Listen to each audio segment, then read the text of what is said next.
Hey, what is going on, guys? Max Settings here, and welcome back to another review. In today's review, we are going to be taking a look at the Apple AirPods Pro. Now, this might be a little bit of a strange product for me to cover, but these have been getting some hype and some traction among the audiophile space, so I thought I would throw my 2 cents in here about the AirPods Pro from an audiophile perspective.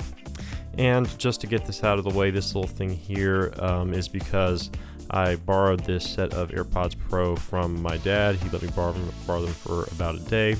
So he had his name engraved on them, so I put that little piece of blue tack over there in order to not dox his name to the internet. So just a quick note about that. But anyway, let's get on into the review of the AirPods Pro. Now, as for specs, Apple doesn't really give any worthwhile specs here. Just note that they are $250, and I'm not really going to be going over too much of the things that I'd say most people that review AirPods Pro are going to go over, like really detailed in battery life and whatnot, or user features. Just going to give a quick little overview of that kind of stuff. So let's go into the build real quick. And this is in AirPods. Everybody knows what these are like. You have the little plastic case, and inside you will find the AirPods Pros themselves, which you'll pull out. Very Apple fit and finish. In the box, you will get the 3 sizes of tips: small, medium, and large. I personally use the smalls. They have a little force controller on them to do various functions like next track, last track, play, pause, and turn on and off the active noise cancellation, which that is one of the big draws to the Pros over the standard AirPods, is the active noise cancellation. The case supports wireless charging, a lightning port on the back, and also in the case you'll find a USB Type-C to lightning cable for charging if you do not want to use the wireless charging. So I mean, that's pretty standard. Everybody knows the build on the AirPods. Now, as for comfort, the AirPods Pro I actually find quite comfortable. If you get them seated right, they're pretty comfortable. I think if you try to go real deep with them, they might give you some discomfort because the plastic will start to hurt your ear canal somewhat from the actual housing. But these are a very shallow insert IEM, which takes some getting used to. So you just have to be aware of that. They are a shallow insert. They don't go deep, and their isolation is from the active noise cancellation, not necessarily the insertion. Now, microphone quality on them is quite good. I'm not going to do a test, but I mean, everybody knows that the AirPods mics are quite good, so very good for phone calls. And then the active noise cancellation itself is actually a lot better than I was expecting for something with such a low insertion. So now, as for general usability, now the AirPods Pro are definitely targeted at Apple users because, once again, the Apple ecosystem is quite nice, and that is what you were buying into with the AirPods Pro.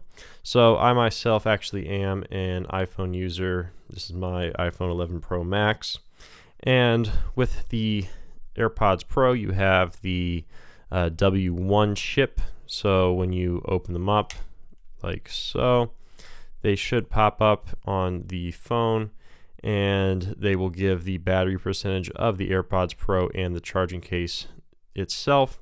And then you just pull them out and insert them into your ears, and they will automatically pair with your phone. That's remember Apple's W1 chip and Bluetooth, so that is very nice. That is the integration with the Apple ecosystem that just makes everything so easy. So yeah, very, very nice and easy to use with a iOS device. Now, as for Android devices, they do still work pretty well. I tried them on my Ibasso DAP, which if I ever review this thing, spoiler alert, the Bluetooth on the Ibasso DX160 is not that good. But yeah, so they still work on Android. The one thing I noticed over Android is that they don't automatically pause when you pull them out of your ears like they do on iOS. So AirPods and AirPods Pro, when you pull them out of your ears when you are using iOS, They do pause the music, which they do not seem to do on Android. You also don't get Siri, but I'm not 100% sure if you can use Google Assistant. I didn't test that. But then as for control schemes, so on the AirPods Pro, there is a Force Touch controller. There's a little indent on the stem, like right there, if the camera can see it. And yeah, you just hold that down. So it's just like click once is play, or play pause, just quick click, double click next track, triple click last track, and hold for like 3 seconds to turn on and off active noise cancellation. Now, once again, this is not a touch controller, it's force, so you actually have to squeeze it. It's force sensitive, not just like capacitive touch. So that is the general usage of the AirPods Pro. So now hopping on into the sound segment of the AirPods Pro. So starting off with the frequency response as always, and once again, no ears graph because ears for IEMs is very, very poor. But once again, we do not need ears graphs. So the AirPods Pro have a decent bit of a sub-bass shelf. I would say about a 5 dB shelf from maybe like 90 to 20 hertz, just like about a 5 dB sort of Harman-ish shelf, although it extends a little farther than Harman does. Harman tends to fall off at about 50, where this goes up to like maybe 80 or 90.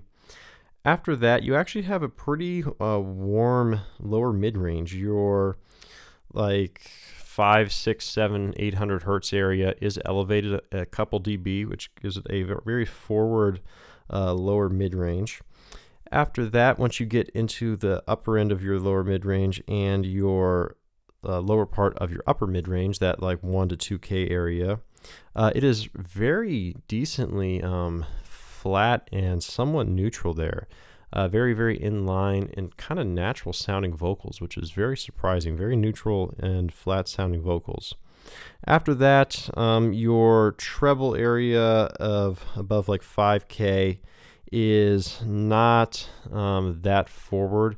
I actually think they come off as a little bit dark sounding. I actually wish they had a little bit more treble. So I just like a little bit more upper end treble on them. And then by the time you hit about 9K, they just start dropping off and there's not really any air, which tends to be a thing on a lot of lower end IEMs. They don't extend very well in the treble. A lot of them die at around 9K, which these do seem to do. Once you hit about 9.5K, they just drop right off, and not really any above 10K air with the AirPods Pro. So that is the general frequency response of the AirPods Pro.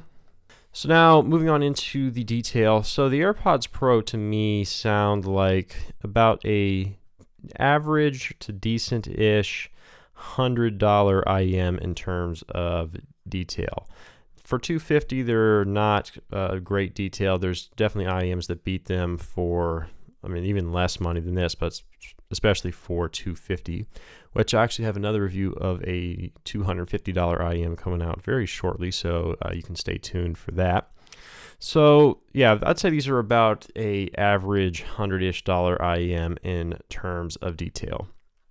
Now, as for dynamics, they're not the most dynamic sounding IEM in the world. They have a little bit of punch, but believe it or not, I actually think they don't come off as that bassy, despite that decent sub-bass lift and a little bit of mid-bass lift.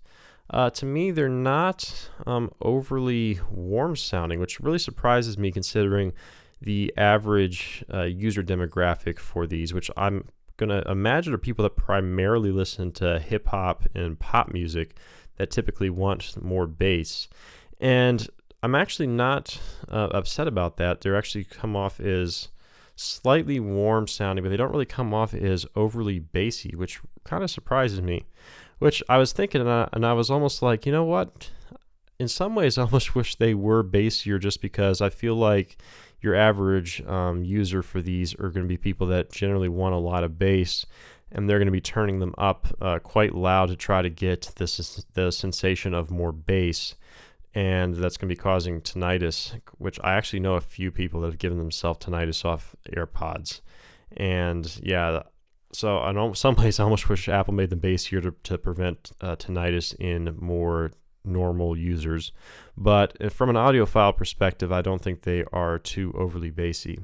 Now, soundstage is not that large. They don't have a very good soundstage, very small kind of head stage, but imaging is somewhat decent. It's about average, I would say. And then as for timbre, I didn't really write anything down about this. It just comes off as somewhat natural, maybe a little bit on the plastic side, come to think of it, but nothing noteworthy. I didn't write anything down about it. So the AirPods Pro kind of comes off to me as a very warm kind of sound signature.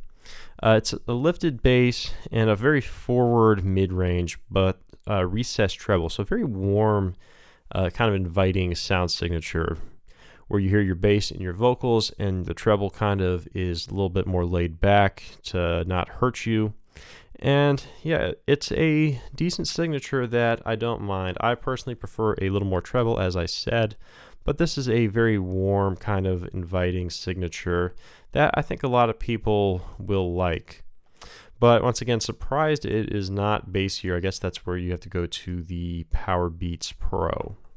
So now as for comparisons and my final thoughts here, I really don't sample true wireless IEMs. I've not heard the Sony WF-1000XM3 or the Galaxy Buds or anything like that. So as for other true wireless to compare these two, or if they're better than this or that, I'm just going to refer you to Crinacle. He is pretty much the go-to source for IEMs, at least in my opinion, and you can see what he says. But the AirPods Pro actually sounds pretty good in my opinion. Now, it's not a $250 in sound, but you're paying for the convenience and definitely some for the Apple tax.